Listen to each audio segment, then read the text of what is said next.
Hema committee റിപ്പോർട്ടിൽ കടുംവെട്ട് നടത്തിയ സംസ്ഥാന സർക്കാർ ആരെ രക്ഷിക്കാനാണ് ശ്രമം നടത്തിയത് എന്ന ചോദ്യം ശക്തമാകുന്നു.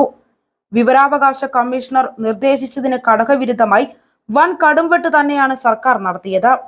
പുറത്തുവിടരുത് എന്ന് നിർദ്ദേശിക്കാത്ത ഭാഗങ്ങളും സർക്കാർ സമർത്ഥമായി ഒളിപ്പിച്ചു.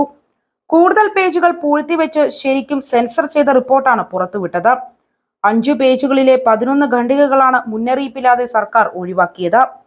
49 മുതൽ 53 വരെ പേജുകൾ അധികമായി ഒഴിവാക്കിയതായാണ് കണ്ടെത്തൽ. 97 മുതൽ 107 വരെയുള്ള 11 ഖണ്ഡികകളാണ് നീക്കിയത്. ഈ പേജുകൾ ഒഴിവാക്കുമെന്ന് അപേക്ഷകരെ അറിയിച്ചിരുന്നില്ല. ഏറ്റവും ക്രൂരമായ ലൈംഗികാതിക്രമ വിവരങ്ങൾ ഉൾപ്പെട്ട ഭാഗങ്ങളാണ് ഒഴിവാക്കിയിൽപ്പെടുന്നത്. ഈ അതിക്രമങ്ങൾക്ക് മേൽ സർക്കാരിനും പോലീസിനും നടപടി സ്വീകരിക്കാൻ പര്യാപ്തമായത് ഉണ്ടായിരുന്നു. എന്നിട്ടും എന്തിനാണ് പുറത്തുവിടാതെ രഹസ്യമാക്കിയത് എന്ന ചോദ്യമാണ് ഉയരുന്നത്. വിവരാവകാശ കമ്മീഷണർ പുറത്തുവിടരുത് എന്ന് നിർദ്ദേശിച്ച ഭാഗങ്ങൾ സർക്കാർ പുറത്തുവിടുകയും ചെയ്തിട്ടുണ്ട്. 48-ാം പേജിലെ 96-ാം ഖണ്ഡിക പുറത്തുവിടരുത് എന്ന് കമ്മീഷണർ നിർദ്ദേശിച്ചിരുന്നു. എന്നാൽ ഈ ഭാഗം പുറത്തുവിട്ട റിപ്പോർട്ടിൽ ഉൾപ്പെട്ടിട്ടുണ്ട്. ഈ പേജിൽ സ്വകാര്യതയിലേക്ക് വിരൽ ചൂണ്ടുന്ന വിവരങ്ങളില്ല.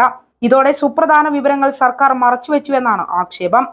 വിവരാവകാശ നിയമപ്രകാരം റിപ്പോർട്ടിന്റെ പകർപ്പിനായി അപേക്ഷകർക്ക് നൽകിയ അറിയിപ്പിലും ഈ ഭാഗം ഒഴിവാക്കുന്നത് വ്യക്തമാക്കിയിരുന്നില്ല. സ്വകാര്യതയെ മാനിച്ചാണ് റിപ്പോർട്ട് പുറത്തുവിട്ടത് എന്ന സർക്കാർ വിശദീകരണം. സ്വകാര്യ വിവരങ്ങൾ ഒഴിവാക്കാൻ വിവരാവകാശ കമ്മീഷണർ നിർദ്ദേശിച്ചിരുന്നു. അത് പരിഗണിച്ചാണ് കൂടുതൽ പാരഗ്രാഫുകൾ ഒഴിവാക്കിയത് എന്നാണ് സർക്കാരിന്റെ വിശദീകരണം. നേരത്തെ അഡ്വക്കേറ്റ് ഹരീഷ് വാസുദേവനാണ് ഈ വിഷയം ഉന്നയിച്ച് രംഗത്ത് വന്നത്. ഹേമ കമ്മിറ്റി റിപ്പോർട്ടിൽ പുറത്തുവിട്ടതിലും കടുംവെട്ട് ഉണ്ടായിട്ടുണ്ട് എന്നാണ് അഡ്വക്കേറ്റ് ഹരീഷ് വാസുദേവൻ ആരോപിച്ചത്.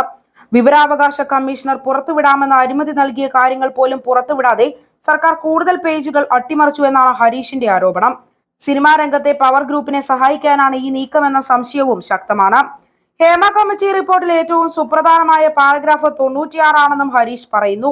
മുന്നിൽ വന്ന തെളിവുകളുടെ അടിസ്ഥാനത്തിൽ ലൈംഗിക പീഡനം നടത്തിയത് സിനിമാ മേഖലയിലെ വളരെ പ്രശസ്തരായ ആളുകളാണ്. അത് കമ്മീഷന് ബോധ്യമുണ്ട്. അവരുടെ പേരുകളും കമ്മീഷന് മുൻപാകെ പറയപ്പെട്ടു എന്നതാണ് 96-ാമത്തെ പാരഗ്രാഫ്. ഇതാണ് മറക്കണമെന്ന് കമ്മീഷൻ പറഞ്ഞത്. എന്തിന്? ഇതിലെന്ത് സ്വകാര്യത? അപ്പോൾ സ്വകാര്യതയുടെ പേരിൽ സർക്കാർ മറച്ച പാരഗ്രാഫുകളുടെ കാര്യത്തിലും സംശയമുണ്ടാകുന്നു. ആ പ്രമുഖ പ്രതികളുടെ വിവരങ്ങളും കമ്മീഷന്റെ കണ്ടെത്തലുകളുമാണ് ഇതിനുശേഷമുള്ള 11 പാരഗ്രാഫുകളിലുള്ളത്.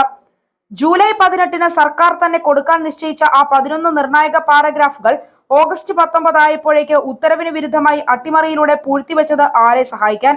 ഉത്തരവ് പ്രകാരം നൽകേണ്ട 97 മുതൽ 108 വരെയുള്ള പേജുകൾ റിപ്പോർട്ടിന്റെ കൂടെ കിട്ടാത്ത കാര്യം മാധ്യമങ്ങൾ പരാതിപ്പെട്ടിട്ടില്ല. ഈ അട്ടിമറിയുടെ വിശദാംശങ്ങൾ മനസ്സിലാക്കാൻ ആ പാരഗ്രാഫുകൾ കൂടി സർക്കാർ പുറത്തുവിടണം. ജൂലൈ 18-ലെ ഉത്തരവനുസരിച്ചുള്ള വിവരങ്ങൾ പുറത്തുവിടണം. ഈ ഒളിച്ചുകളി ഇനി പറ്റില്ലെന്നും അഡ്വക്കേറ്റ് ഹരീഷ് വാസുദേവൻ ചൂണ്ടിക്കാട്ടുന്നു. അതേസമയം ഹേമ കമ്മിറ്റി റിപ്പോർട്ട് വിവാദത്തിൽ പ്രതിഷേധം ശക്തമാക്കാൻ പ്രതിപക്ഷവും ഒരുങ്ങുകയാണ്. റിപ്പോർട്ടിൽ പരാമർശിക്കുന്ന പവർ ലോബിയുള്ളവരുടെ പേര് പുറത്തുവിടണമെന്ന ആവശ്യമാണ് പ്രധാനമായും പ്രതിപക്ഷവും ഉന്നയിക്കുന്നത്. ഇരകളെയും വേട്ടക്കാരെയും ഒരുമിച്ചിരുത്തിയ കോൺക്ലേവ് ഹേമ റിപ്പോർട്ടിൽ പറയുന്ന പ്രശ്നങ്ങൾക്ക് പരിഹാരമാവില്ലെന്നും സർക്കാരിന് നിയമ ഉത്തരവാദിത്തത്തിൽ നിന്ന് ഒഴിഞ്ഞുമാറാനാവില്ലെന്നും പ്രതിപക്ഷ നേതാവ് വ്യക്തമാക്കിയിരുന്നു.